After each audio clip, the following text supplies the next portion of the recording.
અને બજારની વાતમાં આપનું સ્વાગત છે. હું છું પ્રીતિ દલાલ અને આજ આપણી સાથે જોડાઈ રહ્યા છે ડિયા ચોકસી ફિનસર્વના દેવેન ચોકસી. દેવેનભાઈ, ઘણું સ્વાગત છે. અને માર્કેટમાં આપણે જે અત્યારના ગતિવિધિઓ જોઈ રહ્યા છીએ, વીકેન્ડ પૂરું જ્યારે વીકેન્ડ આવે છે ત્યારે કંઈ ને કંઈ ન્યૂઝ લઈને આપણે સોમવારે આવતા હોઈએ છીએ ને એની અસર માર્કેટ પર હવે દેખાઈ રહી છે. આપણે 2 વીક સતતથી જોઈ રહ્યા છીએ. કઈ રીતના તમે જોઈ રહ્યા છો? માર્કેટ જો કે બધું ડાયજેસ્ટ કરી લેતું હોય છે ને પાછું પોતાના કામકાજ પર ચાલતું હોય છે, પણ આગળ જતાં તમને ટ્રેન્ડ કેવો લાગે છે? શું એક કોશિયસ વ્યૂ સાથે ચાલીશું? કારણ કે જે કરેક્શન પણ છે, જેટલું કરેક્શન આવવું જોઈએ હજી આપણે જોયું નથી. લિક્વિડિટી પર સે ચિંતા નથી. કઈ રીતના માર્કેટને તમે અત્યારના જોશો? કઈ રીતના ઇન્વેસ્ટમેન્ટ સ્ટ્રેટેજીથી આપણે એક આગળ ચાલવાનું છે? Absolutely, Preeti. I think good afternoon. Investment strategy આપણી ફંડામેન્ટલ પર જ રહેવી જોઈએ, નહીં કે માર્કેટના કોઈ પણ જાતના ન્યૂઝની ઉપર. જે બી ન્યૂઝ વીકેન્ડની અંદર આવ્યા છે જેનો તમે ઉલ્લેખ કરવા માંગો છો, એ ન્યૂઝ કંઈ નવા નથી. પહેલા જમાનાની અંદર જ્યારે ભારત સમૃદ્ધ દેશ હતો ત્યારે મોગલોએ આવીને આ દેશની ઉપર અનેક જાતના આક્રમણો કર્યા હતા અને દેશની વેલ્થ લૂંટી હતી. હવેના જમાનાની અંદર કદાચ મોડર્ન રીતે વેલ્થ લૂંટવાનો કાર્યક્રમ ચાલે છે કે સૌથી પહેલા નેગેટિવ ન્યૂઝ ફેલાવો અને પછી દેશની વેલ્થ લૂંટો.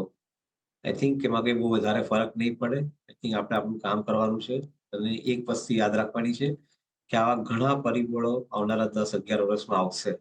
કારણ કે જ્યારે ઇકોનોમીની વેલ્થ 5 ટ્રિલિયનથી વધીને 15 ટ્રિલિયન થવાની હોય ત્યારે આ ટાઈપના ઘણા પરિબળો તમારે અગેન્સ્ટમાં વર્ક કરતા હશે. આઈ થિંક આ દેશે એક વસ્તુ સમજવી પડશે કે કેવી રીતે એને પ્રોટેક્ટ કરવાનું પોતાની વેલ્થને. બાકી otherwise as far as market fundamentals R concern, corporate fundamentals R concern, કોઈના કહેવાથી કે કોઈની ગાળ દેવાથી એ ફંડામેન્ટલ બદલાતા નથી. એટલે એના પર બહુ ચિંતા કરવી નહીં. એટલો એક સીધો સાધો કમ્યુનિકેશન મેસેજ બધા ઇન્વેસ્ટર સુધી પહોંચી જાય તો સારું. એબ્સોલ્યુટલી. તો ઓફકોર્સ આવા બધા સમાચાર એકચ્યુઅલી માર્કેટ ઓફકોર્સ એક થોડુંક રિએક્ટ કરતું હોય છે, બિકોઝ સેન્ટિમેન્ટ્સ એમ થઈ જતા હોય છે, પણ જલ્દીથી રિકવર આપણા કરે, બિકોઝ આપણા માર્કેટ્સ હવે ઘણા મેચ્યોર થઈ ગયા છે. કોઈ બી આક્રમણથી હમણાં ગભરાતા નથી હોતા.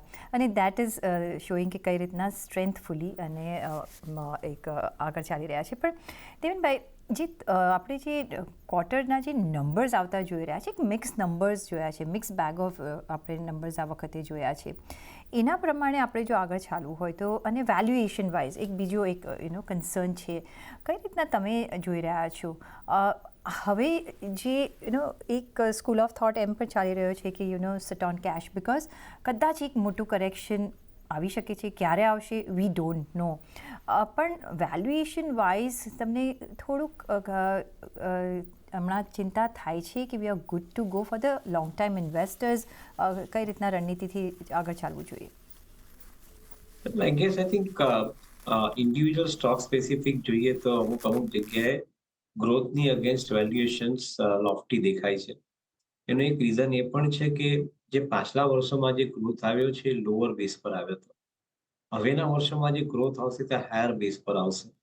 અને હાયર બેઝની ઉપર સસ્ટેનેબલ બેસિસ પર તમે ઇકોનોમિક ગ્રોથ કરતા વધારે મોટો ગ્રોથ પ્રોડ્યુસ નથી કરી શકતા, અનલેસ કે એવી કોઈ એક્સેપ્શનલ સિચ્યુએશન આવે કોઈ વખત બિઝનેસમાં જ્યારે તમારી 1 કે 2 વર્ષ એક્સેપ્શનલી સારા બિઝનેસ માટે જતા હોય.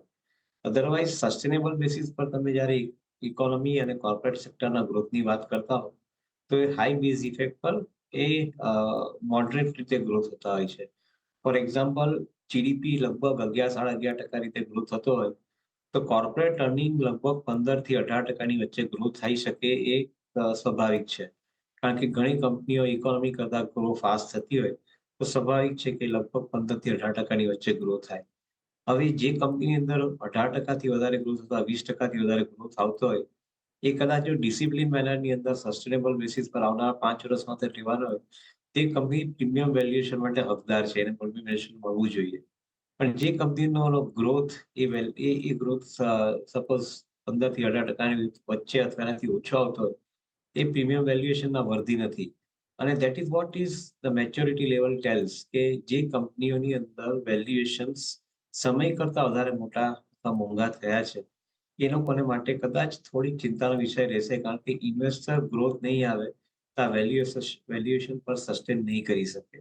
પછી એ 50નો પી હોય, 80નો પી હોય કે 150નો પી હોય, એ ટાઈપની કંપનીઓએ ગ્રોથ પણ એટલો જ મોટો લાવવો પડશે on a higher base.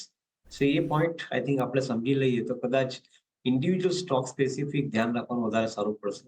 Overall market પર ધ્યાન રાખવાની મારા હિસાબે જરૂર નથી. દરેક ઇન્ડિવિજ્યુઅલ પોતપોતાના પોર્ટફોલિયો પર જ ધ્યાન રાખવાની જરૂર છે એવું માનીને ચાલું છું. Having sad that if I take this forward, તમને લાગે છે દેવેનભાઈ કે જો કંપનીનો ગ્રોથ તમને લાગે છે કે સસ્ટેનેબલ રહેશે to justify the higher valuation? કઈ રીતના તમે જોશો અને કયા એરિયાઝમાં તમે એ ઓપોર્ચ્યુનિટીઝ વધારે જોઈ રહ્યા છો? તો આઈ થિંક એક વસ્તુ ચોક્કસ છે કે જ્યાં ગ્રોથના મોટા ઇક્વેશન ડેવલપ થયા છે ત્યાં આગળ કન્ઝમ્પશન સ્પેસ એક વધારે સિસ્ટમેટિકલી આપણે ધ્યાનમાં રાખવી જોઈએ. બીજું એની સાથે સાથે કન્ઝમ્પશનમાં એટલે ડિસ્ક્રિશનરી નોન ડિસ્ક્રિશનરી બંને ઇન્ક્લુડ થઈ જવા જોઈએ ફોર શ્યોર. બીજી વસ્તુ આપણે જોતા હોય ગ્રોથ માટે ત્યાં આગળ આઈ થિંક જે ટેકનોલોજી લેડ બિઝનેસીસ છે અથવા જે બિઝનેસીસ ટેકનોલોજી એડપ્ટ કરી રહ્યા છે એ બિઝનેસની અંદર ગ્રોથ કદાચ વધારે સસ્ટેનેબલ રહી શકે. પછી એ કંપનીઓ કદાચ ટેકનોલોજી પ્રોવાઈડર તરીકે એન્જિનિયરિંગ આરએનડી કંપનીઓ આઈટીની અંદર હોય અથવા એ કંપનીઓ પોતાની મેન્યુફેક્ચરિંગ ફેસિલિટી અથવા સર્વિસ ફેસિલિટીની અંદર ટેકનોલોજીનો યુઝ કરી અને મોટા લેવલનો ગ્રોથ પ્રોડ્યુસ કરી શકતી હોય એ ટાઈપની કંપનીઓ પણ અંદર ઇન્ક્લુડેડ હોય છે. So in my view point I think the individual company પર જ ફોકસ રાખવું પડશે. For example, Hindustan Lever suppose supply chain logistic rural એરિયામાં વધારે સારી રીતે મેનેજ કરી શકતું હોય તેનો ગ્રોથ રેટ કદાચ બીજા પિયર્સ કરતા વધારે મોટો રહેશે અને જે કંપની કદાચ નથી કરી શકતા તેનો ગ્રોથ રેટ કદાચ નીચો રહેશે. આ એક એક્ઝામ્પલ છે. એ જ વસ્તુ આપણે કદાચ બીજી બધી કંપનીઓના માટે પણ જોઈ શકીએ કે સપોઝ મારુતિ જેવી કંપની છે તો એને પોતાનું ડિસ્ટ્રીબ્યુશન નેટવર્ક મોટું કર્યું છે, તેનો ગ્રોથ કદાચ વધારે સારી રીતે સસ્ટેન થશે. જે કંપનીઓ પાસે ડિસ્ટ્રીબ્યુશન નેટવર્ક નથી વધારે એ લોકો કદાચ માર્કેટમાં જેમ ગ્રોથ ટેપર ડાઉન થાય તે પ્રમાણે એ લોકોનો પોતાનો બિઝનેસનો ગ્રોથ પણ કદાચ થોડો ઓછો થાય. So we have to take individual examples, we have to look at companies individually અને એના બેસિસ પર આઈ થિંક જે કંપનીઓ ટેકનોલોજી યુઝ ડેવલપ કરે છે અને જે કંપની ટેકનોલોજી યુઝ કરે છે ફોર પ્રોડ્યુસિંગ ધ ગ્રોથ એના પર વધારે ફોકસ લઈ આવવું જોઈએ એવું મારું માનવું છે. So consumption space is one, capital goods space definitely is there. Financial space, certainly, I think it cannot be ignored. I think it remains absolutely strong proposition. Certain amount of chemical, specialty chemical, pharma companies, જે લોકો particularly API અને CDMO સ્પેસની અંદર operate કરી રહ્યા છે એ લોકો માટે પણ આઈ થિંક ટાઈમ મારા ખ્યાલથી સારો રહેવો જોઈએ અને કદાચ એક કોન્ટ્રા બેટ લેવી હોય તો કદાચ મેટલ કોમોડિટીમાં લેવી જોઈએ કારણ કે સ્ટ્રક્ચરલી એનર્જી કોસ્ટ ઘટતી આવે છે અને મેટલ કોમોડિટીની અંદર જો એનર્જી કોસ્ટ ઘટતી આવે તો એકંદરે માર્જિન પ્રોટેક્ટ થવાના ચાન્સીસ વધારે સારા રહેશે. પણ this is a view which is I think a cyclical view, એટલે એના માટે કોઈ ઇન્વેસ્ટરોએ ઇન્વેસ્ટમેન્ટનો વ્યૂ નહીં આપવો જોઈએ. આ સિક્લિકલ વ્યૂ મારા હિસાબે મને દેખાઈ રહ્યો છે particularly metal commodity space. Okay, તો consumption, capital goods, financial space, cyclical metal space અને ફાર્મામાં API space and so on આપણે અહીંયા નજર રાખી શકીએ છીએ. પણ ફાઇનાન્શિયલ માર્કેટ તરફ, ફાઇનાન્શિયલ સેક્ટર તરફ જો નજર કરીએ તો જે બેન્કિંગ સેક્ટર માટે જો નજર કરીએ તો અહીંયા આપણે જોઈ રહ્યા છે કે જે ડિપોઝિટ, ઘણા બધા એફર્ટ કરવામાં આવી રહ્યા છે પણ જે ડિપોઝિટ છે એને અત્યારના બૂસ્ટ નથી અપાઈ રહ્યું અને એની આપણે જોઈ રહ્યા છીએ કે ક્રેડિટ ગ્રોથ ઇઝ આઉટપેસિંગ ધ ડિપોઝિટ્સને એક મેજર કન્સર્ન હવે આવતા આપણે જોઈ રહ્યા છીએ. આરબીઆઈ પોલિસીમાં પણ એ કન્સર્ન આપણે જોવા મળ્યો છે. જે પણ ટ્રેડિશનલ સ્ટ્રેટેજીસ હતી અત્યારના કામ નથી કરી રહી. કઈ રીતના તમે જોઈ રહ્યા છો બેન્કિંગ એઝ અ સ્પેસને, તમે કઈ રીતના આગળ જતા જોશો અને કયા એવા આસ્પેક્ટ્સ પર નજર રાખવી જોઈએ જ્યારે આપણે નિવેશ કરીએ છીએ ત્યારે?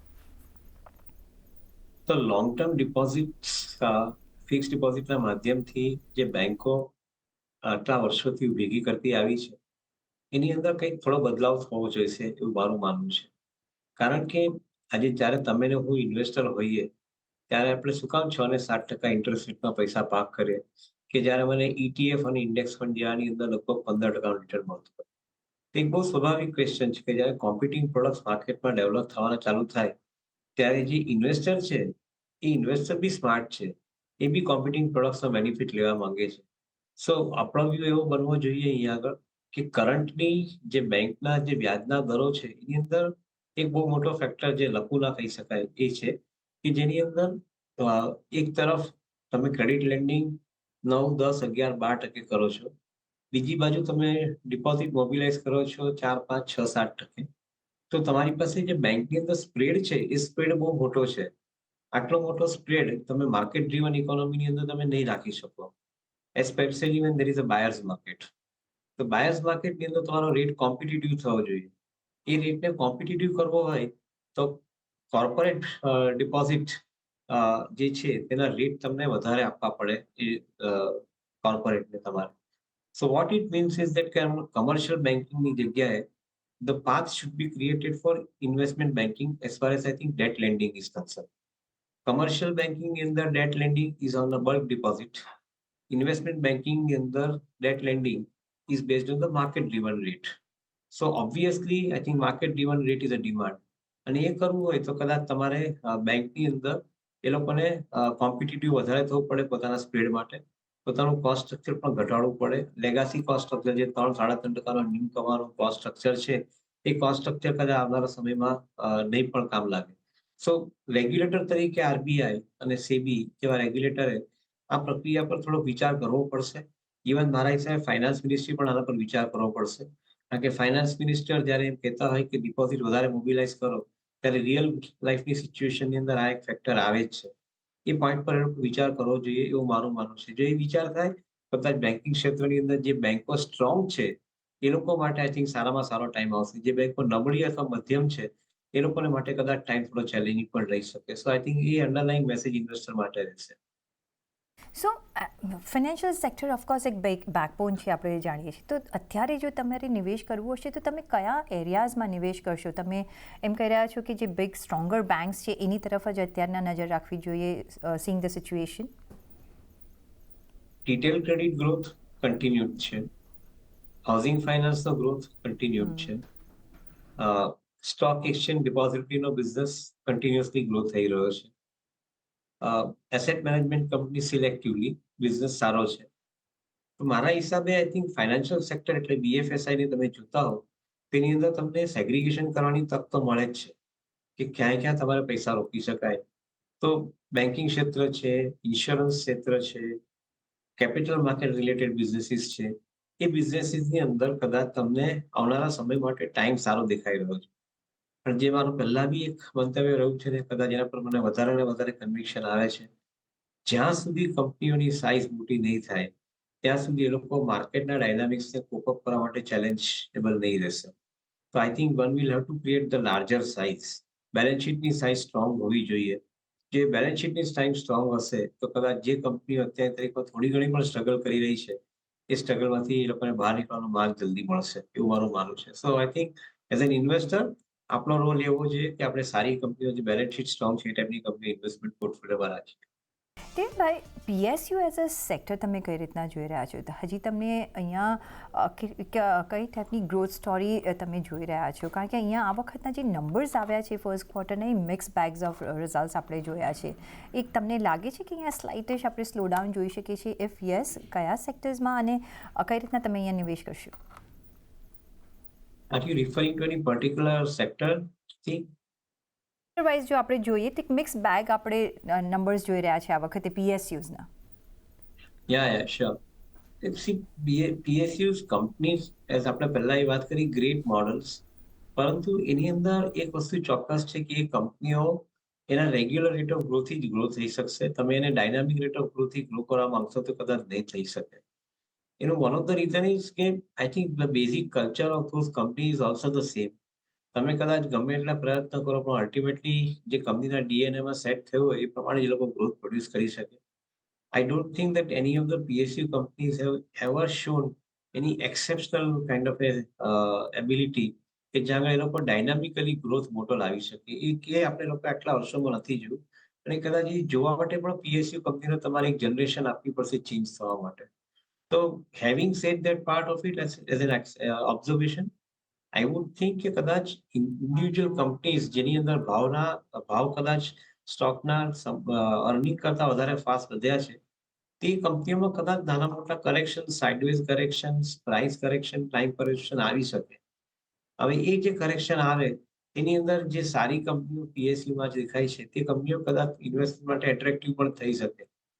એઝ ઓફ નાઉ જે મારી અન્ડરસ્ટેન્ડિંગ છે, મોટે ભાગની પબ્લિક સેક્ટર કંપનીઓ fully reflecting to the earning growth એટલો પણ 2026-27 સુધીના વર્ષમાં જેટલો અર્નિંગ ગ્રોથ આવવાના છે, એની સામેના વેલ્યુએશન અત્યારે માર્કેટની અંદર ઓલરેડી પ્રિવેલન્ટ છે. So the market has already price them as far as I understand. કદાચ ઇન બિટવીન નાના મોટા કદાચ માર્કેટમાં ઓપોર્ચ્યુનિટીના કારણો આવે, એ સમયે તમને થોડી ઘણી કમતાજામાંથી અમુક કંપનીઓ ભાવમાં બાર્ગેનમાં મળી શકે. સો એના પર વ્યૂ રાખવો જોઈએ. બાકી otherwise once again repeating, good business models mispriced as far as I think the prices are concerned in the stock market. પણ દેવેનભાઈ, તમને શું લાગે છે કે આગળ જતાં માર્કેટ પર સે મેં પહેલાં પણ આઈ થિંક આ તમને સવાલ પૂછ્યું, ચિંતા વર્તાઈ રહી છે, કયા એવા ફેક્ટર્સ છે જે ઇન્ડિયન માર્કેટ્સને વધારે ઇફેક્ટ કરી શકે છે? શું યુએસ તરફથી જે કોઈ સ્ટેન્ડ લેવામાં આવે છે એ વધારે ઇફેક્ટ કરશે? બીજી બાજુ આપણે જે જીઓપોલિટિકલ ટેન્શન્સ જે જોઈ રહ્યા છીએ એ વધારે ઇફેક્ટ કરી શકે છે, કે કોઈ ઇન્ટરનલ થિંગ્સ તમે જોઈ રહ્યા છો કે ઇફેક્ટ કરી શકે છે? બિકોઝ તમારા મતે એક ધ કરેક્શન આવવું જરૂરી છે, તમે જોઈ રહ્યા છો કે it's not required? I think આપણે લોકોએ પાછલા વર્ષોની અંદર જીઓપોલિટિકલ સિચ્યુએશન સારી રીતે ડીલ કરી છે. આપણે લોકો ઇન્ટરનેશનલ કોઈ બી કારણો આવ્યા છે તે પણ આ માર્કેટે બહુ સારી રીતે અને આ ઇકોનોમી બહુ સારી રીતે ડીલ કર્યા છે. આઈ થિંક મારા હિસાબે જે કદાચ વધારે ચિંતાનો સમય અત્યારે જે દેખાય છે તેની અંદર ઇન્ડિયાનું જે ઇન્ટરનલ સ્ટ્રક્ચર ઊભું થયું છે, એ structure itself I think is not very healthy. All said and done, our political systems are probably, I think, not looking at the growth as much as they should be looking at.